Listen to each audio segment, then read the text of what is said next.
What's up, everybody? Welcome back to the Untitled Gaming Channel. I am AJ Gels. Guys, welcome to episode 49.5. If you're wondering why the hell there's the 0.5, go check out yesterday's video where I talked about the Nintendo Switch.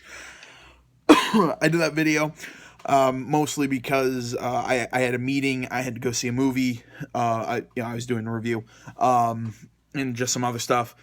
So I wasn't able to do, the full-scale video. Also, I apologize I didn't go up at noon, mostly because when I realized something, that I set that to schedule, I set it for a schedule release at noon today, not yesterday, so it was a little mistake on my part. This video should be up by noon. If it's a little after the wire, I'm sorry. I overslept this morning. I was up really late last night. I dug into Battlefield 1 multiplayer. Let me tell you this, really, really good. And this is coming from me. I'm not a multiplayer guy, but I'm really liking the way this game they set it up in this game. It's actually really enjoyable. But yeah, like I said, yesterday's video focused. It was like about 13 minutes, all focused around the Nintendo Switch and that big announcement. This is kind of the rest of the show, the rest of the news. Next week I hope to have everything back to, just one show, not two. So let's just jump right into it. Probably one of the biggest game announcements that we had this, or last week, however you want to look at it, was the Red Dead 2. I think it was Red Dead Redemption 2. I'm just saying Red Dead 2 because a lot of people aren't sure whether or not we're going to get another subtitle. Whether it's going to be like Red Dead. I've heard like Revolution thrown out, or Red Dead whatever, some other alliteration. And don't give me the whole that Red Dead Revolver was the first one, Red Dead Redemption was the sequel. Yes, I understand. Let's move past that. All we really know about the game is that it is set for a fall 2017 release. All the articles containing this Red Dead knowledge is from Joe Scrubbles of IGN. Another article showing by Take-Two has registered the domain for RedDeadOnline.com.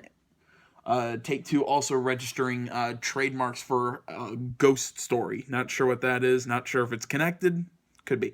But Red Dead Online, I'm have no doubt that they're going to do something kind of like Grand Theft Auto Online, something very similar. Hopefully that it's not the entire game. I really hope that there's still like a big single player kind of meat to this game, and then Red Dead Online is kind of its own thing.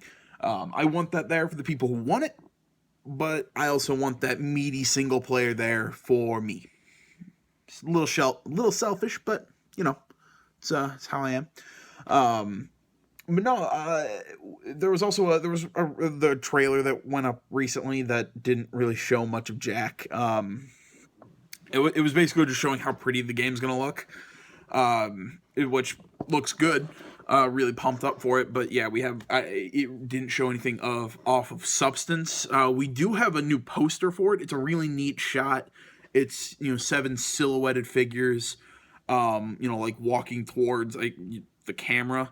Kind of with like a yellow sun with an orange sky background. Kind of looked like the Django Unchained posters, except with 7 characters. I'm gonna guess that this game pulls some information, some kind of like pull some inspiration from the Magnificent Seven, because there's 7 silhouettes, and it's kind of been a game about outlaws, but not outlaw. I don't know. I'm kind of expecting some Magnificent Seven, maybe not the new one, maybe the old school Magnificent Seven. Little homages to that, maybe. Something else that I found interesting. I saw this on Twitter. I retweeted it. I can't remember who said it. But they brought up this idea of The Last Samurai, or basically a Red Dead game set in Japan. Like feudal Japan, or not feudal Japan, but whatever the comparable era was in Japan at the time of the Wild West.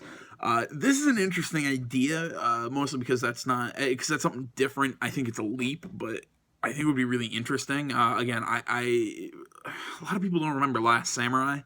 It It was a weird movie. It was a samurai movie, but it was set in the Wild West with cowboys, and you have a samurai with a katana fighting guys with a revolver. I would love a game like that. Well, granted, I think that was Red Steel on the Wii, but like a good game with that. And I think Red Dead is the franchise to do it.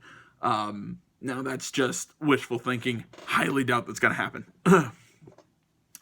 We also have more Rockstar. Continuing with the Rockstar news. There is also PlayStation and Rockstar having announced basically kind of a partnership with this. Basically meaning that PS4 owners will get timed exclusive DLC. Not sure what the DLC is, and the original Red Dead Redemption will now be available on PlayStation Now. Like I said, all of that was by Joe Screbbles of IGN. Now, in other game announcement footage news, if you go check out my video yesterday, I believe in the description, I believe I fixed this. I have a link to the actual trailer for the Nintendo Switch. Now, in this, they showed two kind of quick little snippets of I'm going to say what is believed to be the new Mario game. They're working on a new three-dimensional Mario game.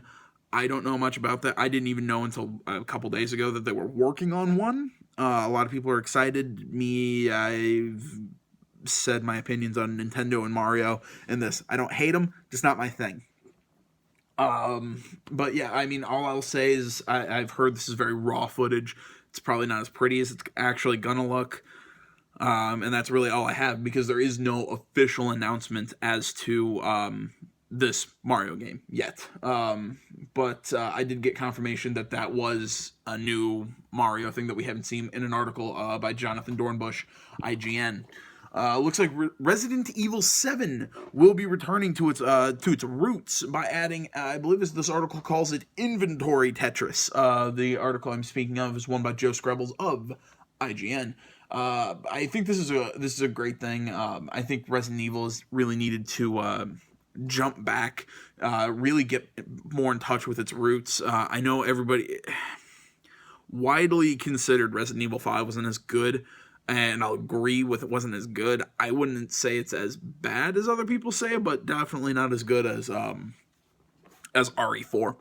That my personal favorite, but that was also the one that got me into the Resident Evil franchise. And then, yeah, I played 6, and then 6, if you ask me, was garbage. And then the Revelations games, they were interesting, but they weren't that survival horror that I loved out of RE4. So I really do hope that this is a kind of return to form for this franchise by Capcom. Yeah, let's see here. I'm not going to say this is official, because all we have is a little bit of speculation right now. But it seems as though United Fronts Games is shutting its doors for good. United Fronts Games, I know them from Watch Dogs, or not Watch Dogs. I'm sorry, Sleeping Dogs. Watch Dogs was Ubisoft. I know them from the game Sleeping Dogs. The game set in China. You kind of like a cop drama. I thought it was a good game. It had its flaws, but it's still pretty fun.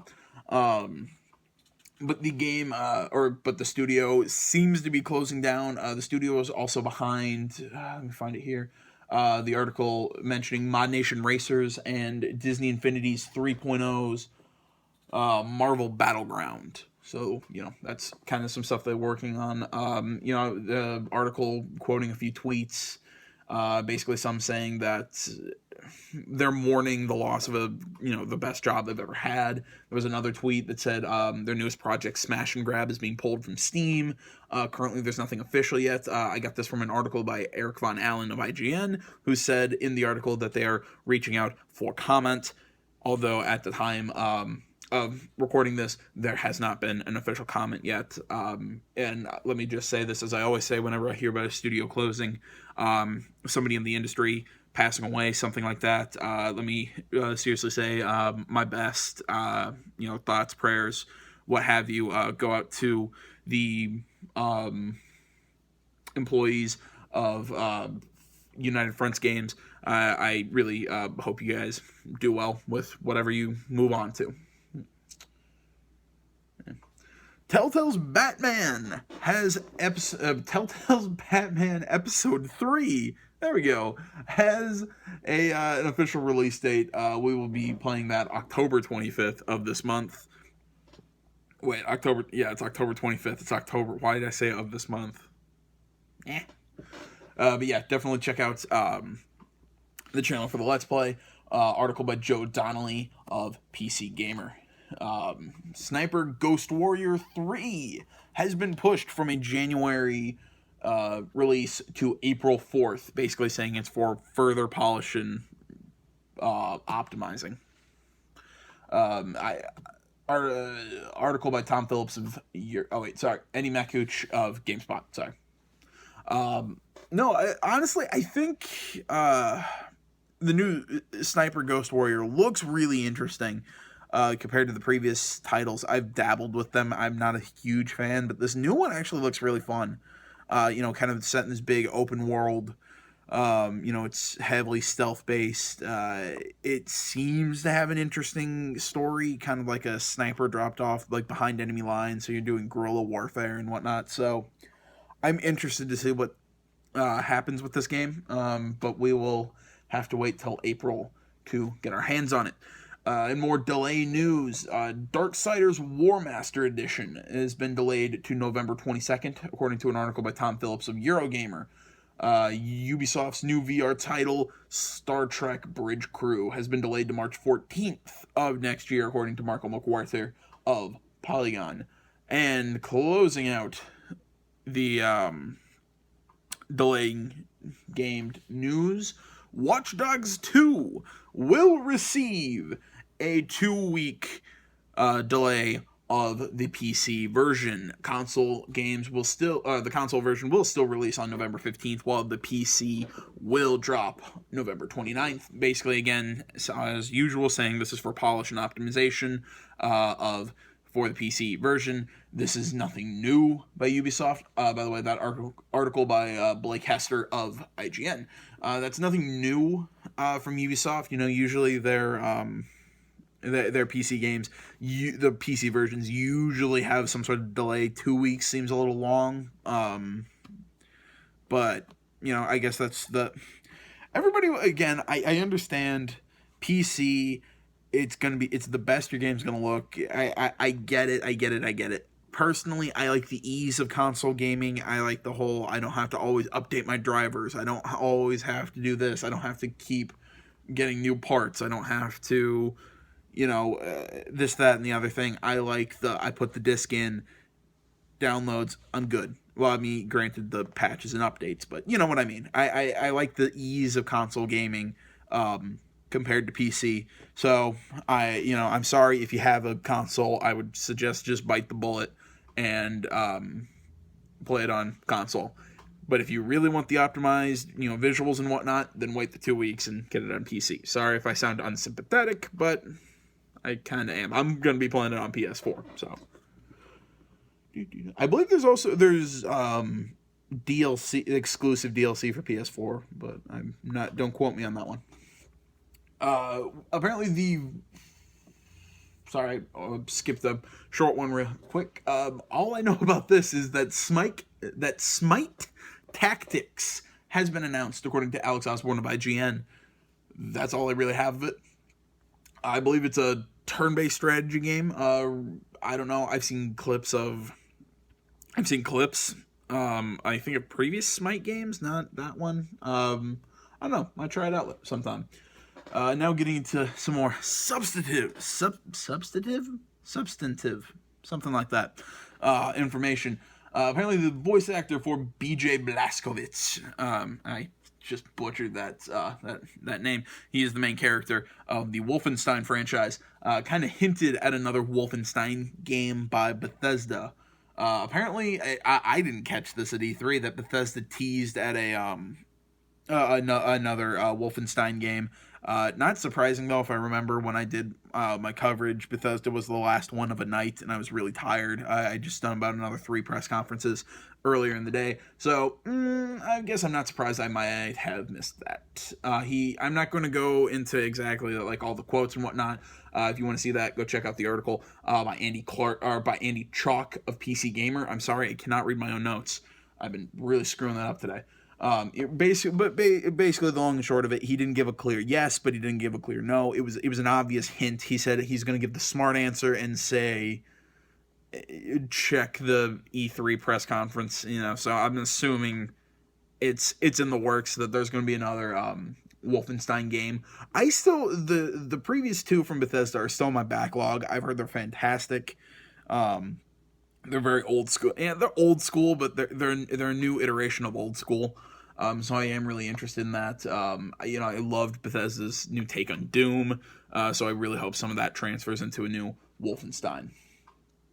Now into a game that I've been pumped up for about 3-4 years now.